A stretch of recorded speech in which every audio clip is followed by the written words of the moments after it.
In this session, we will be reading works of Geoffrey Chaucer from the late 13th century. Today, we will read the Book of the Duchess. I have converted this piece into modern English. So sit back, relax, and have a restful night's sleep. The Book of the Duchess. I have great wonder about this light, how I can live, for neither day nor night can I sleep well. I can hardly sleep at all. I have so many idle thoughts, all because I can't sleep. Honestly, I don't care about anything, how it comes or goes, nor do I find anything pleasant or unpleasant. Everything is the same to me, joy or sorrow, wherever it comes from, because I feel nothing, but rather am like a confused thing, always on the verge of falling down. Sad imaginings are always in my mind. You know well that to live like this is against nature, for no earthly creature can long endure without sleep or live in sorrow. I cannot sleep morning or night, and so I have melancholy and fear of death. Lack of sleep and heaviness have killed the quickness of my spirit, and I have lost all joy. Such fantasies are in my head that I don't know what is best to do. Some might ask me why I can't sleep and what is wrong with me. But whoever asks this is wasting his breath, for I myself cannot truly say why. I think it must be a sickness I have suffered for 8 years, and yet I am no closer to a cure, for there is only one physician who can heal me, but that is done. Let us pass over that for now. What cannot be must be left alone. Our first subject is good to keep. So when I saw that I could not sleep, until late the other night, I sat upright on my bed and asked someone to bring me a book, a romance, and he gave it to me to read and pass the night away. For it seemed to me better play than playing chess or board games. In this book were written fables that clerks and poets had put into rhyme in olden times, for men who loved the lore of nature. This book spoke only of such things as the lives of queens and kings and many other small matters. Among all this, I found a tale that seemed to me a wonder. This was the tale. There was a king named Sais, and he had a wife, the best that ever lived, and her name was Alcyone. It happened soon after that the king wished to go overseas. To tell it briefly, when he was at sea, such a tempest arose that it broke the mast and made it fall and split the ship and drowned them all, so that neither board nor man nor anything else was ever found. Thus King Sais lost his life. Now to speak of Alcyone, his wife. This lady, who was left at home, wondered why the king did not come home, for it was a long time. Soon her heart began to grieve.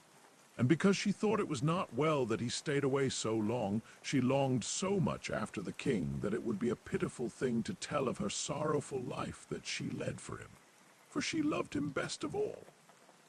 Soon she sent messengers east and west to seek him, but they found nothing. "Alas," she said, "that I was ever born! Is my lord, my love, dead?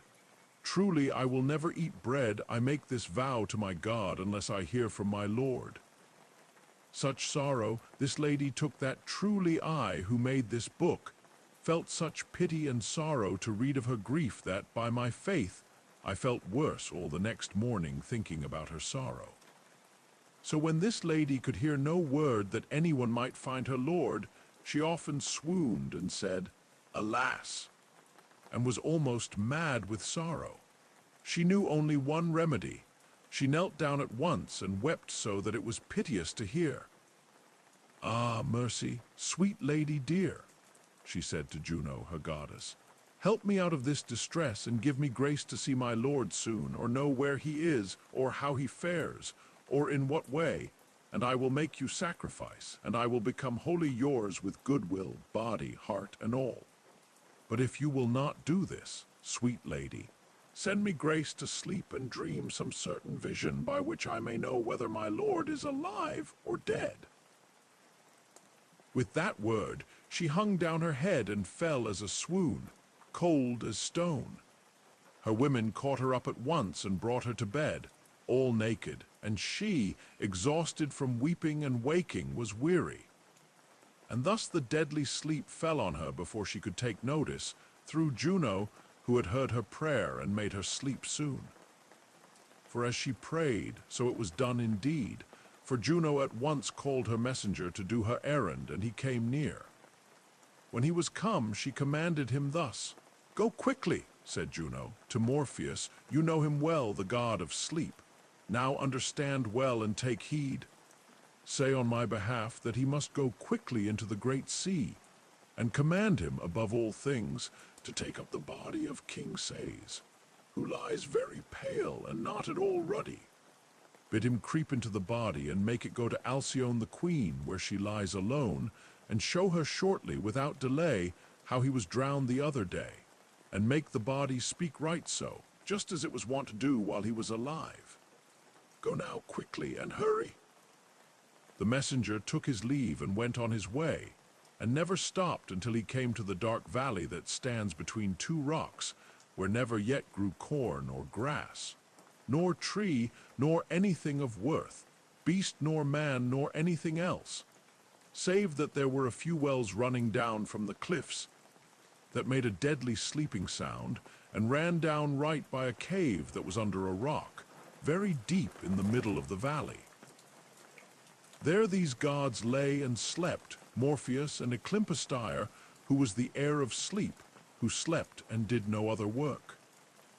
This cave was as dark as the pit of hell all around. They had good leisure to snore to see who could sleep best.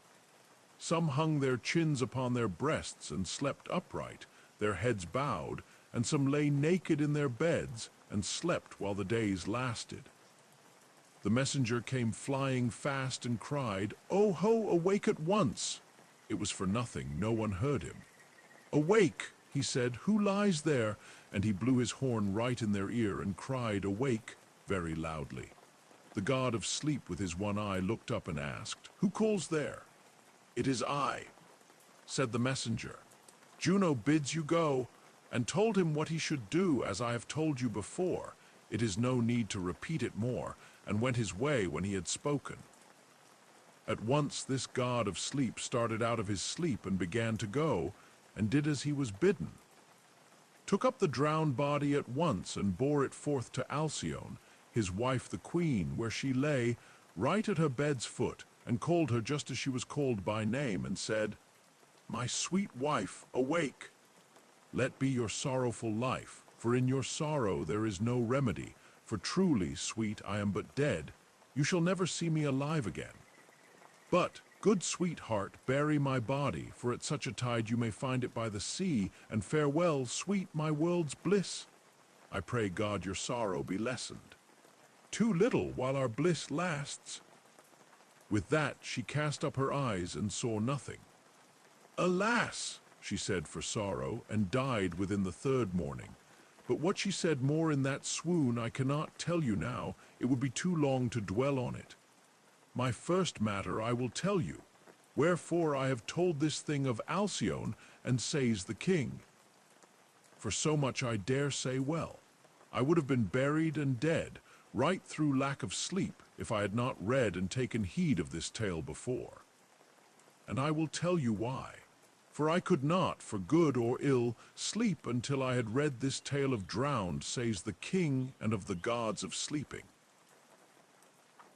When I had read this tale well and looked it over, I thought it wondrous if it were so. For I had never heard speak of any gods that could make men sleep or wake, for I never knew any god but one. And in my play I said at once, and yet I felt little like playing. Rather than that I should die through lack of sleep, I would give that same Morpheus, or his goddess, Dame Juno, or someone else, I cared not who, to make me sleep, and have some rest. I will give him the best gift that ever he abode in his life. And hereon pledge, right now at once, if he will make me sleep a little, of down of pure white doves I will give him a feather bed, arrayed with gold and very well clad in fine black satin, and many a pillow, and every cover of cloth of rains, to sleep soft. He need not turn often, and I will give him all that belongs to a chamber, and all his halls I will do paint with pure gold, and hang with tapestries manifold of one suit. This shall he have, if I knew where his cave was, if he can make me sleep soon, as the goddess did for Queen Alcyone. And thus this same god, Morpheus, may win more fees from me than ever he won before. And to Juno, who is his goddess, I shall so do, I believe, that she will be well pleased. I had hardly said that word, right as I have told it to you, when suddenly, I know not how, such a desire to sleep came upon me that right upon my book I fell asleep. And therewith even I dreamed so inwardly sweet a dream, so wonderful that never yet, I believe, had any man the wit to interpret my dream well.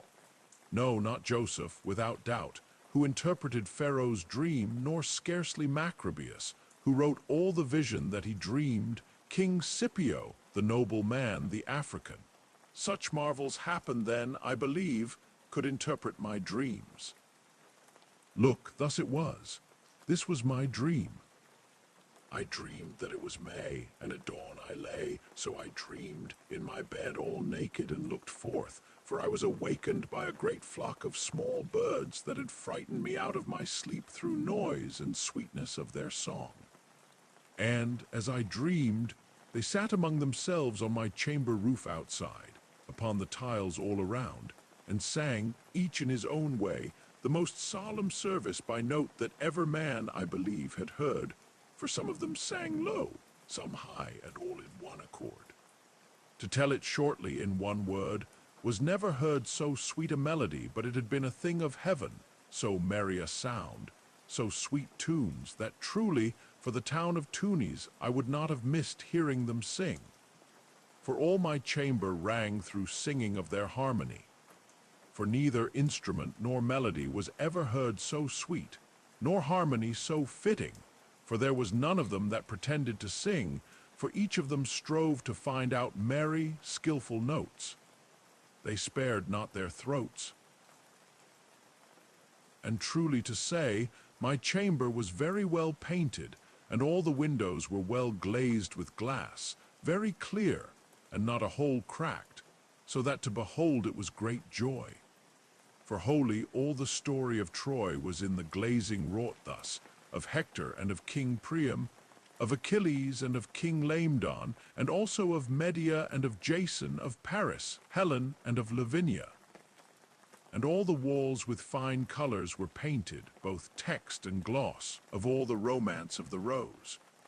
My windows were shut each one, and through the glass the sun shone upon my bed with bright beams, with many glad golden streams.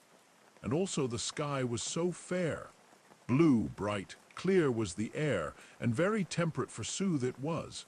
For neither too cold nor too hot was it, nor in all the sky was there a cloud. And as I lay thus, very loud I thought I heard a hunter blow his horn to try it, and to know whether it was clear or hoarse of sound. And I heard going both up and down men, horses, hounds, and other things.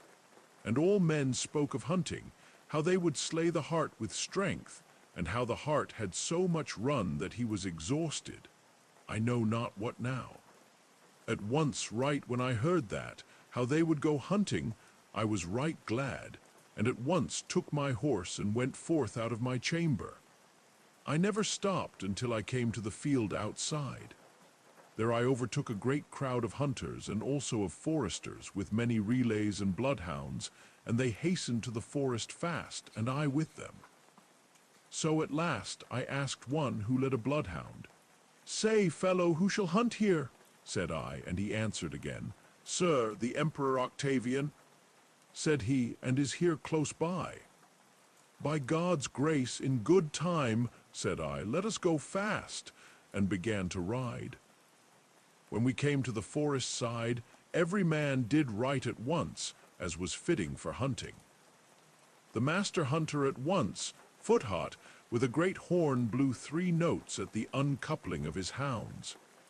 Within a while the hart was found, hallooed, and chased fast for a long time, and so at last this hart roost and stole away from all the hounds by a secret way.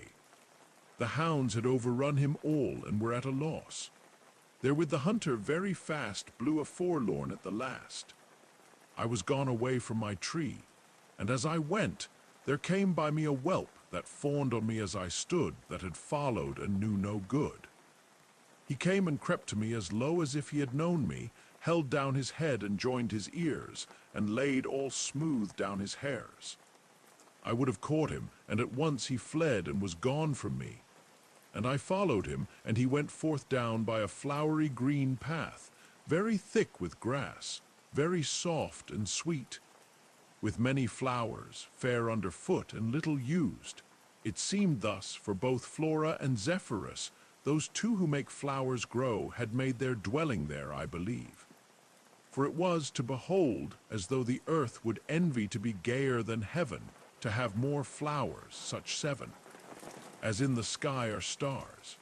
It had forgotten the poverty that winter, through his cold mornings, had made it suffer, and his sorrows. All was forgotten, and that was seen, for all the wood was waxed green. Sweetness of dew had made it grow. There is no need also to ask whether there were many green groves, or thick of trees, so full of leaves. And every tree stood by himself, from others well 10 or 12 feet.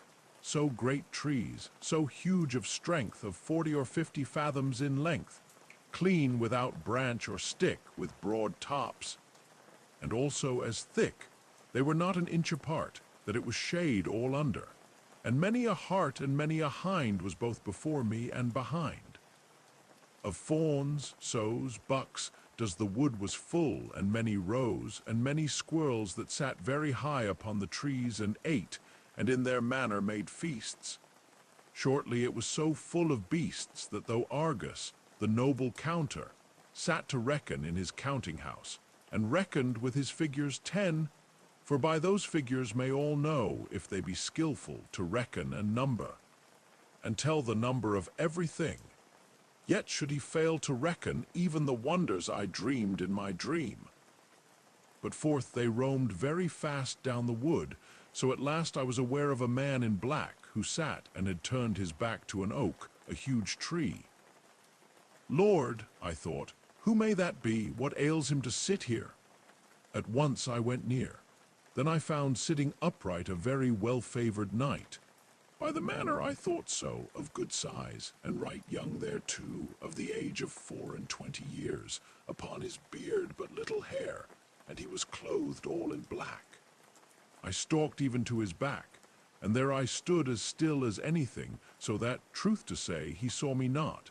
For he hung his head down, and with a deadly sorrowful sound he made of rhyme 10 verses or 12 of a complaint to himself.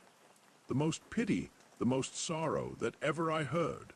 For, by my faith, it was great wonder that nature might suffer any creature to have such sorrow, and not be dead. Full piteous pale, and not at all ruddy, he said a lay, a kind of song, without note, without song. And was this, for well I can rehearse it. Right thus it began. I have such great sorrow that I never get any joy, now that I see my bright lady, whom I have loved with all my might, is dead and gone from me.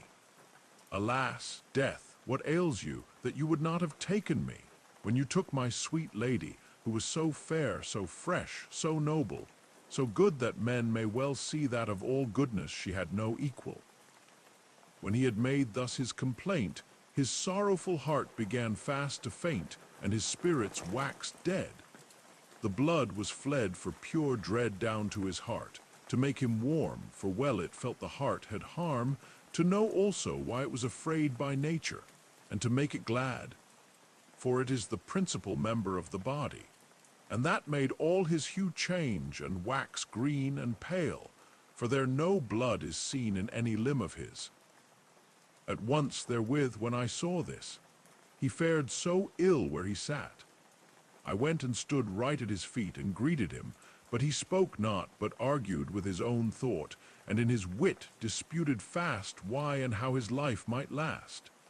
He thought his sorrows were so smart, and lay so cold upon his heart. So, through his sorrow and heavy thought, he did not hear me, for he had well nigh lost his mind, though Pan, whom men call the god of nature, were never so angry for his sorrows. But at last, to say the truth, he was aware of me, how I stood before him and did off my hood, and had greeted him as best I could, gently and not at all loudly. He said, "I pray you be not angry. I heard you not, to say the truth, nor saw you not, sir, truly." "Ah, good sir, no matter," said I am right sorry if I have troubled you out of your thought. Forgive me if I have made a mistake." "Yes, the amends is light to make," said he, "for there lies nothing thereto, there is nothing missaid nor done." Look, how courteously spoke this knight, as if it had been another person. He made it neither tough nor strange. And I saw that, and became acquainted with him, and found him so tractable, right wonderfully skillful and reasonable, as I thought, for all his sorrow. At once I began to find a tale to him, to see if I might have more knowledge of his thought. "Sir," said I, "this game is done. I think that this hart is gone. These hunters know him nowhere." "I care not for that," said he. "My thought is not at all upon it." "By our Lord," said I believe you well. Right so I think by your cheer. "But, sir, one thing will you hear? I think I see you in great sorrow. But certainly, sir, if you would disclose to me your woe, I would, as wise God help me, amend it if I can or may. You may prove it by assay, for, by my faith, to make you whole I will do all my power wholly. And tell me of your sorrow's smart. Perhaps it may ease your heart, that seems full sick under your side." With that he looked on me aside, as if to say, "Nay, that will not be." "Thank you, good friend," said he. "I thank you that you would do so, but it may never the rather be done. No man may gladden my sorrow, that makes my hue to fall and fade, and has lost my understanding, that it is woe to me that I was born. Nothing may make my sorrows slide, not all the remedies of Ovid, nor Orpheus, god of melody, nor Daedalus with his subtle plays. Nor may any physician heal me, not Hippocrates nor Galen. It is woe to me that I live hours 12. But whoever would assay himself whether his heart can have pity of any sorrow, let him see me. I retch, that death has made all naked of all the bliss that ever was made, have become the worst of all creatures, that hate my days and my nights. My life, my lusts, are loathsome to me, for all welfare and I are at odds. Pure death is so full my foe that I would die, but it will not so, for when I follow it, it will flee. I would have it, but it will not have me. This is my pain without remedy, always dying and not dead, that Sisyphus, who lies in hell, may not tell of more sorrow. And whoever knew all by my faith, my sorrow, but he had ruth and pity of my sorrow's smart, that man has a fiendly heart. For whoever sees me first in the morning may say he has met with sorrow, for I am sorrow, and sorrow is I. Alas, and I will tell you why. My song is turned to complaining, and all my laughter to weeping, my glad thoughts to heaviness. In travail is my idleness, and also my rest. My weal is woe, my good is harm, and evermore in wrath is turned my playing, and my delight into sorrowing. My health is turned into sickness, in dread is all my security. To darkness is turned all my light, my wit is folly, my day is night. My love is hate, my sleep waking, my mirth and meals is fasting, my countenance is folly and all abashed. Wherever I be, my peace is pleading and in war. Alas, how might I fare worse? My boldness is turned to shame, for false fortune has played a game at chess with me, alas the while. The traitor false and full of guile, that promises all and holds nothing. She goes upright and yet she limps. That is foul but looks fair, the spiteful debonair that scorns many a creature. An idol of false portraiture is she, for she will soon betray. She is the monster's head hidden as filth overstrewed with flowers. Her most worship and her flower is to lie, for that is her nature. Without faith, lore, or measure she is false, and ever laughing with one eye and that other weeping. That is brought up she sets all down. I liken her to the scorpion, that is a false, flattering beast, for with his head he makes feast, but all amid his flattering with his tail he will sting and envenom, and so will she. She is the envious charity that is ever false and seems well. So turns she her false wheel about, for it is nothing stable, now by the fire, now at table, for many a one has she thus blinded. She is the play of enchantment, that seems one and is not so. The false thief. What has she done, do you think? By our Lord I will tell you, at chess with me she began to play, with her false moves divers she stole on me and took my queen. And when I saw my queen away, alas, I could no longer play, but said farewell, sweet, truly, and farewell all that ever there is. Therewith fortune said check, and mate in the midpoint of the checker with a pawn errant. Alas, she was craftier to play than Athalas, who first made the game of chess, so was his name. But God would I had once or twice known and understood the perils that Pythagoras, the Greek, knew. I should have played the better at chess and kept my queen the better thereby. And yet, what for? For truly I hold that wish not worth a straw.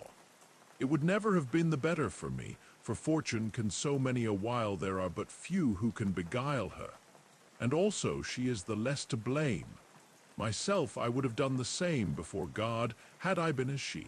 She ought the more be excused. For this I say yet more thereto. Had I been God and might have done my will when she my queen caught, I would have drawn the same move. For, as wise God give me rest, I dare well swear she took the best. But through that move I have lost my bliss. Alas, that I was born. Forevermore I believe truly, for all my will, my desire wholly is turned. But yet, what to do? By our Lord, it is to die soon. For nothing I believe it not, but live and die right in this thought. For there is no planet in the firmament, nor in air, nor in earth any element, that they do not give me a gift, each one of weeping when I am alone. For when that I consider myself well and think over every bit how there lies in reckoning in my sorrow for nothing, and how there leaves no gladness that may gladden me of my distress, and how I have lost sufficiency, and thereto I have no pleasure, then may I say I have right nothing. And when all this falls in my thought, alas, then am I overcome. For that is done is not to come, I have more sorrow than Tantalus. And when I heard him tell this tale thus piteously, as I tell you, hardly might I longer dwell, it did my heart so much woe. Ah, good sir, said I, say not so, have some pity on your nature that formed you to be a creature. Remember you of Socrates, for he counted not 3 straws of nothing that fortune could do. No, said he, I cannot do so. Why so, good sir? Yes, by God, said I. Say not so, for truly, though you had lost the queen's 12, and you for sorrow murdered yourself, you should be damned in this case by as good right as Medea was, who slew her children for Jason. And Phillis also for Demophoon hanged herself so well away, for he had broken his day to come to her. Another rage had Dido, the queen also of Carthage, who slew herself for Aeneas, who was false. What a fool she was. And Echo died for Narcissus, who would not love her, and right thus has many another done folly, and for Delilah died Samson, who slew himself with a pillar. But there is no man alive here who would for a queen make this woe. Why so? Said he. It is not so, you know little what you mean, I have lost more than you think. Look, say how that may be, said I. Good sir, tell me all wholly in what wise, how, why, and wherefore that you have thus lost your bliss. Gladly, said he, come sit down, I will tell you upon a condition that you shall wholly with all your wit intend to listen to it. Yes, sir, swear your faith thereto. Gladly. Do then hold here too. I shall write gladly, so God me save, wholly with all the wit I have, hear you as well as I can. By God's grace, said he, and began.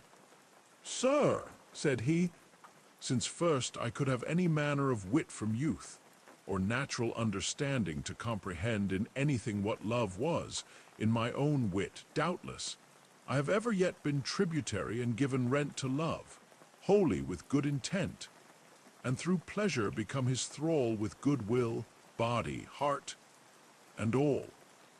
All this I put in his service as to my lord, and did homage, and very devoutly I prayed him to beset my heart so that it might be pleasure to him and worship to my dear lady. And this was long, and many a year before my heart was set anywhere, that I did thus, and knew not why. I believe it came to me naturally. Perhaps I was thereto most able, as a white wall or a table, for it is ready to catch and take all that men will make therein, whether men will portray or paint, be the works never so strange. And that time I fared right so, I was able to have learned then, and to have known as well or better, perhaps, other art or letter. But for love came first in my thought, therefore I forgot it not. I chose love to my first craft, therefore it is with me left. For I took it of so young age that malice had not my courage turned to nothing through too much knowing. For that time youth, my mistress, governed me in idleness. For it was in my first youth, and then I knew very little good, for all my works were flitting then, and all my thoughts varying. All were to me alike good that I knew then. But thus it stood. It happened that I came one day into a place where I saw truly the fairest company of ladies that ever man with eye had seen together in one place. Shall I call it hap or grace that brought me there?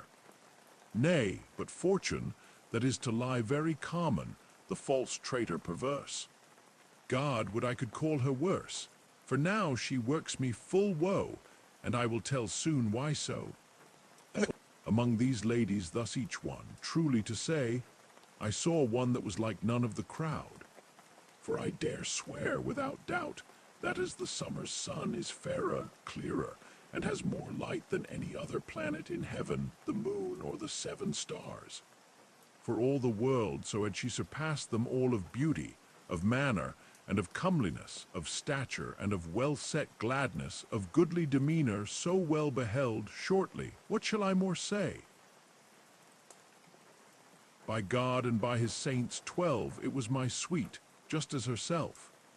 She had so steadfast countenance, so noble bearing and maintenance, and love, who had well heard my prayer, had espied me thus soon, that she full soon in my thought, as help me God.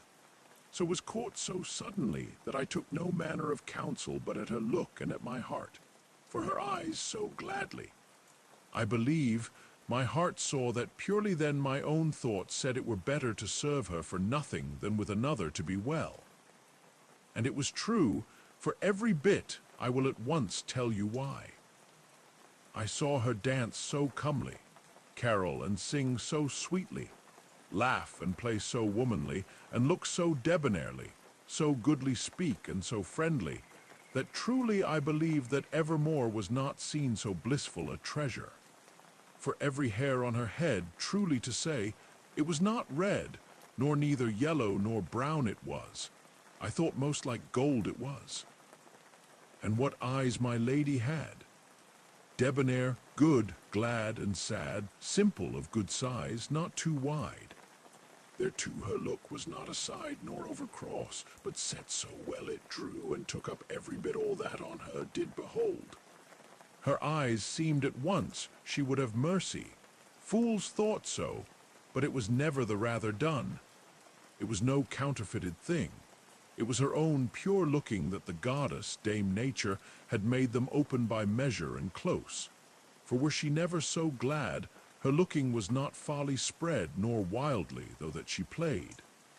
But ever I thought her eyes said, by God, my wrath is all forgiven.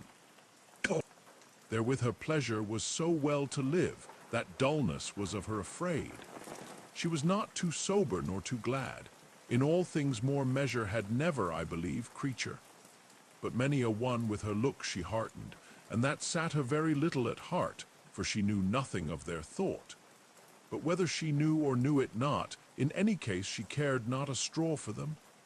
To get her love no nearer was he that dwelt at home than he in India. The foremost was always behind. But good folk, over all others, she loved as man may do his brother, of which love she was wonderfully generous in reasonable places that bear charge. But what a face had she also! Alas, my heart is wonderfully woe that I cannot describe it. I lack both English and wit to unfold it at the full, and also my spirits are so dull for so great a thing to devise. I have no wit that can suffice to comprehend her beauty. But this much dare I say, that she was white, ruddy, fresh, and lively colored, and every day her beauty renewed. And near her face was the best, for truly nature had such delight to make that fair that truly she was her chief pattern of beauty, and chief example of all her work, and model, for be it never so dark, I think I see her evermore. And yet, moreover, though all those that ever lived were now alive, they should not have found to describe in all her face a wicked sign, for it was sober, simple, and benign. And what a goodly, soft speech had that sweet, my life's leech? So friendly and so well grounded, up on all reason so well founded, and so tractable to all good that I dare swear well, by the rood, of eloquence was never found so sweet a sounding fluency, nor truer tongued, nor less scorned, nor better could heal. That by the mass I dare swear, though the Pope sang it, that there was never yet through her tongue man nor woman greatly harmed. As for her, was all harm hid, nor less flattery in her word, that purely her simple record was found as true as any bond or truth of any man's hand. Nor chide she could never a bit. That knows all the world well. But such a fairness of a neck had that sweet that bone nor blemish was there none seen that missat. It was white, smooth, straight, and pure flat, without hole or collarbone, as by appearance had she none. Her throat, as I have now memory, seemed a round tower of ivory, of good size, and not too great. And good fair white she was called, that was my lady's name right. She was both fair and bright, she had not her name wrong. Right fair shoulders and long body she had, and arms, every limb plump, fleshy, not too great therewith, right white hands, and nails red, round breasts, and of good breadth her hips were, a straight flat back. I knew on her no other lack, that all her limbs were not pure sewing in as far as I had knowing. Thereto she could so well play when it pleased her, that I dare say that she was like a torch bright that every man may take light enough, and it has nevertheless. Of manner and of comeliness right so fared my lady dear, for every white of her manner might catch enough if that he would, if he had eyes her to behold. For I dare swear well, if that she had been among 10,000, she would have been, at the least, a chief mirror of all the feast, though they had stood in a row, to men's eyes that could have known. For wherever men had played or waked, I thought the fellowship was naked without her, that I saw once as a crown without stones. Truly she was, to my eye, the sole phoenix of Arabia, for their lives never but one, nor such as she nor know I none. To speak of goodness, truly she had as much debonair as ever had Esther in the Bible, and more, if more were possible.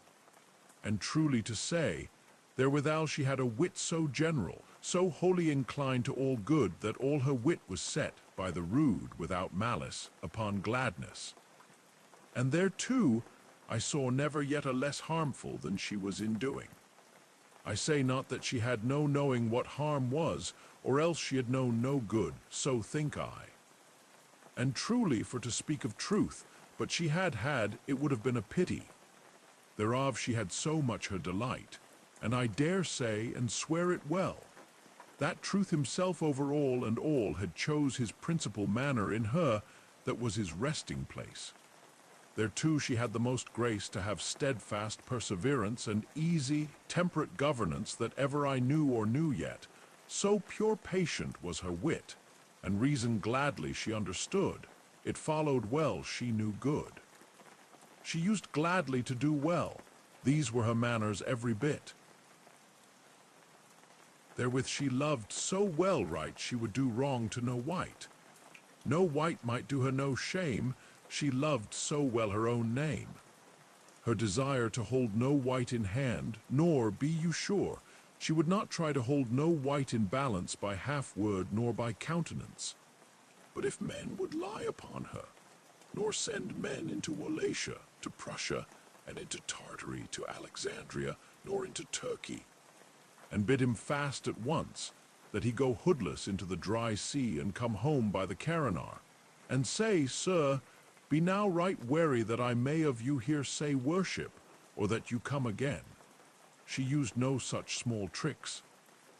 But wherefore that I tell my tale? Right on this same, as I have said, was wholly all my love laid. For truly she was, that sweet wife, my sufficiency, my lust, my life, my luck, my health, and all my bliss, my world's welfare, and my goddess, and I wholly hers in every bit. By our Lord, said I believe you well. Hardly your love was well set. I know not how you might have done better. Better, nor no wight so well, said he. I believe it well, sir, said I, by God. Nay, believe it well. Sir, so do I believe you well, that truly you thought that she was the best and to behold the fairest, whoever had looked her with your eyes. With mine, nay, all that saw her said and swore it was so.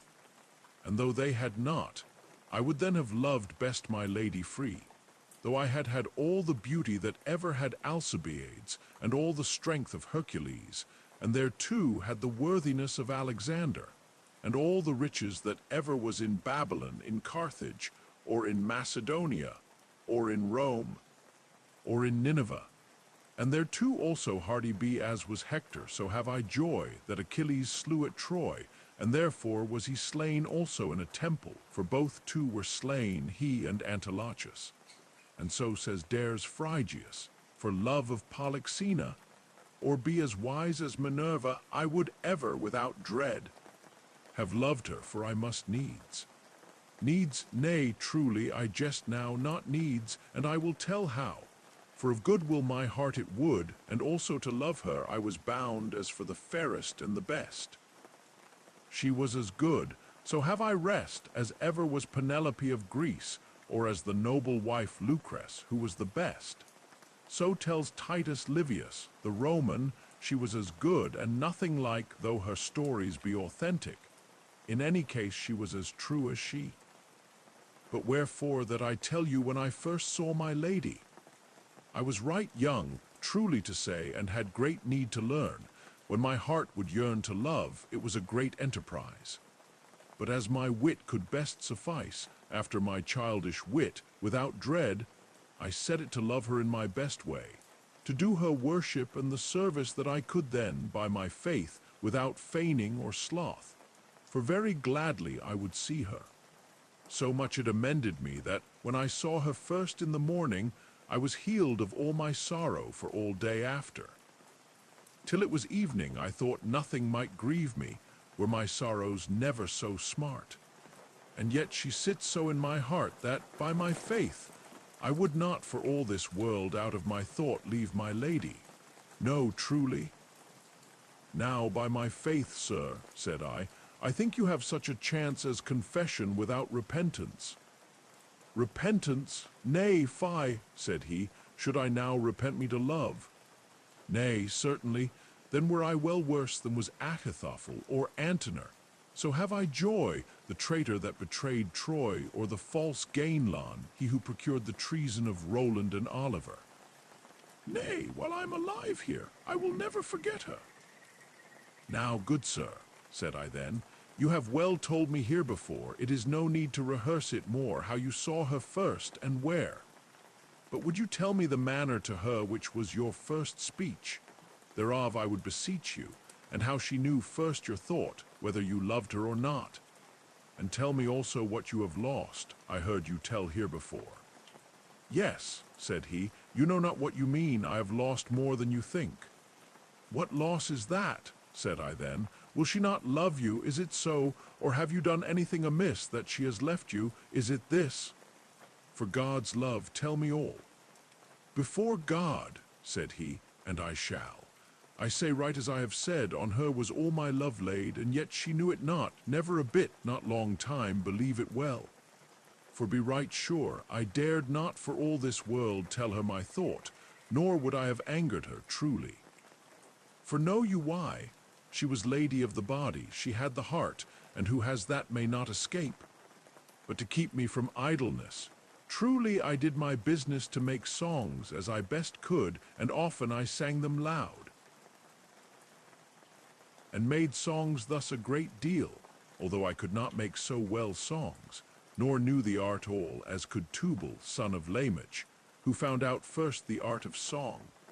For as his brothers' hammers rang upon his anvil up and down, thereof he took the first sound. But Greeks say Pythagoras, that he was the first finder of the art, Aurora tells so, but thereof no matter of them too. In any case, songs thus I made of my feeling, my heart to gladden, and, lo, this was the very first. I know not whether it were the worst.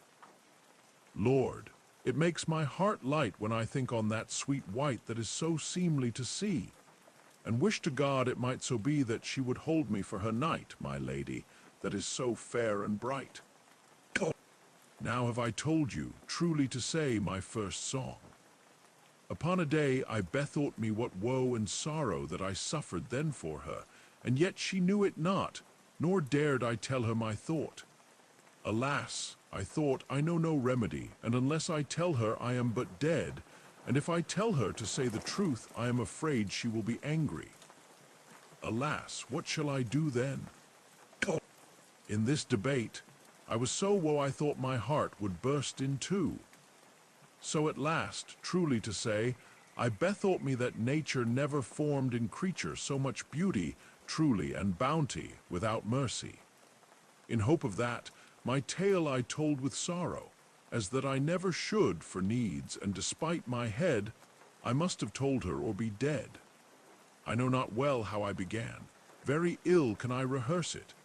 And also, as help me God, I believe it was in the dismal, that was the 10 wounds of Egypt, for many a word I overskipped in my tale, for pure fear lest my words be misset. With sorrowful heart and wounds dead, soft and quaking for pure dread and shame, and stopping in my tale for fear, and my hue all pale, full often I waxed both pale and red, bowing to her, I hung the head. I dared not once look her on, for wit, manner, and all was gone. I said mercy, and no more. It was no game, it sat me sore. So at last, truly to say, when that my heart was come again, to tell shortly all my speech, with whole heart I began her to beseech that she would be my lady sweet, and swore, and began her heartily to promise ever to be steadfast and true, and love her always freshly new, and never other lady have, and all her worship for to save as I best could. I swore her this, for yours is all that ever there is for evermore, my heart sweet, and never to be false to you, but I die, I will not, as wise God help me. And when I had my tale done, God knows, she accounted not a straw of all my tale, so thought I. To tell shortly right as it is, truly her answer was this. I cannot now well counterfeit her words, but this was the gist of her answer. She said nay utterly. Alas, that day the sorrow I suffered, and the woe that truly Cassandra, who so bewailed the destruction of Troy and Ilion, had never such sorrow as I then. I dared no more say thereto for pure fear, but stole away. And thus I lived full many a day, that truly I had no need farther than my bed's head never a day to seek sorrow. I found it ready every morning, for I loved her in no gear. So it befell.